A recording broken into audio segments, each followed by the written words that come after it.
Hi, everyone. This is Pastor Jackson from Echo Church, and this is a recording of just the last part of Echo Church Institute Class 11 on Gender in the World, Part 1, Feminism, Gender Confusion, and the Christian Response. Yesterday, November 19th, I did a class on feminism and gender confusion, and one of the things that I wasn't able to do was end the class with a discussion on intersex, something that I had wanted to just give a little, a short presentation on and a Christian response to it. This isn't a full-blown response to intersex and how to think through it, but it is something that I had prepared and wasn't able to do because of time. And so I just want to go ahead and present that here for anyone interested in listening to that.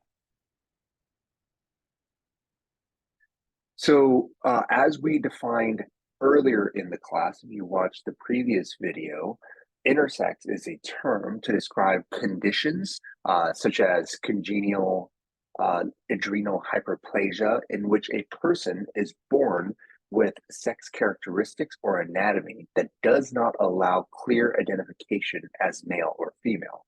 The causes of intersex condition can be chromosomal, gonadal, or genital, right? So the current percentage, though, in terms of estimate for those affected by this condition is 1.7%.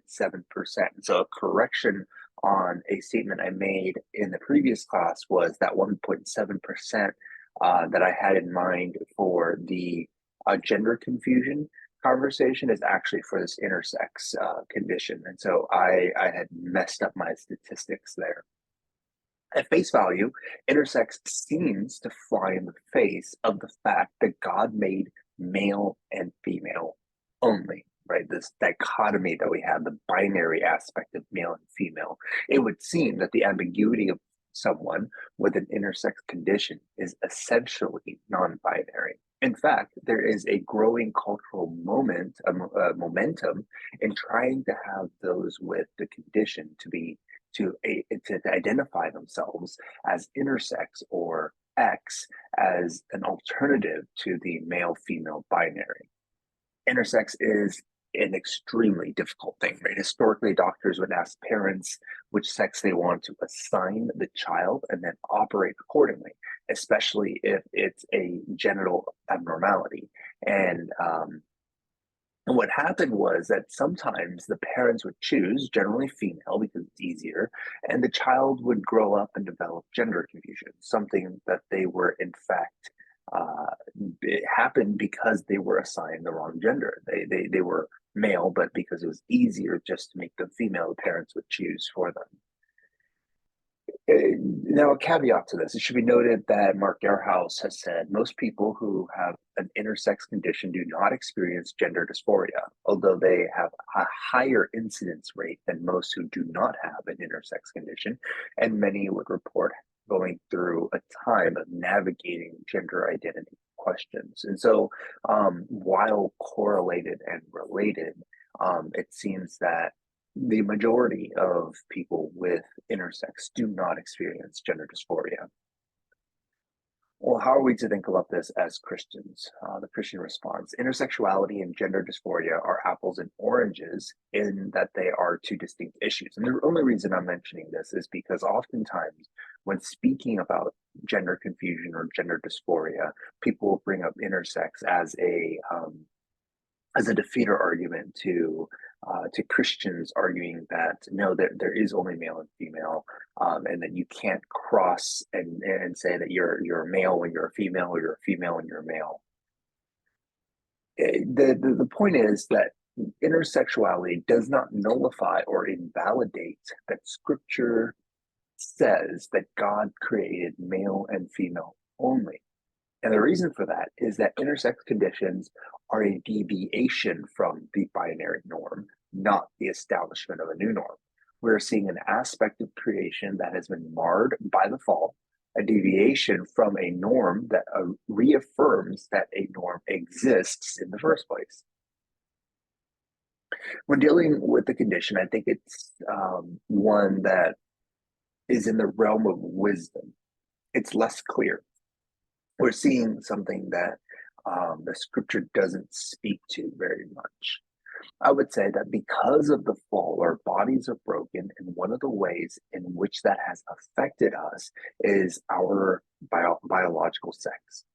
Yet, I believe in the majority of cases, there is a clear way to indicate whether a person is male or female. You test their chromosomes, you see their physical characteristics. They're going to be generally one more than the other, right? These are minor deviations. These are minor conditions that develop, and it shows some aspects of the other biological sex, but the majority of the time you can still tell which one this person is, um, given the totality of their physical body. But where an abnormality in is difficult, such as a chromosomal one, where it's impossible to tell which way the person's body is actually leaning, male or female. And we're talking about very minor situation in a very minor condition, percentage condition that affects the human race. Um, I think that God has given them the freedom at that point to trust Him to lead them. Some Christians hold that such intersex people do not have to choose their sex. An intersex person may be content to present as they are, as intersex, because of the ambiguity is on the part of where God has left them. Such Christians do not recognize that that there is only male and female, that there is this other category because of the fall that say that you can identify as intersex. Now, they also, though, recognize the difficulty when it comes to marriage. One author writes, the only definitive reason that would require an intersex person to adopt male or female is when entering marriage. The same writer recognizes that practically it is often easier for someone to live as male or female. But I think this creates a category of people, like I've been saying, that does not exist according to Scripture. Scripture presents sex and gender as binary. It therefore seems best to other Christians, a large percentage of other Christians who are arguing against that view, to say that let's help the person determine which sex they are and help them to live according to that. The process of reaching this decision and the decision itself will vary from person to person, depending on the details of their condition and their life history. The difficulty, of course, is that this is a condition that happens at birth. And so, one of the things that we need to help parents with is how how do parents think through this as they are presented with their child having this condition? What do Christian parents do?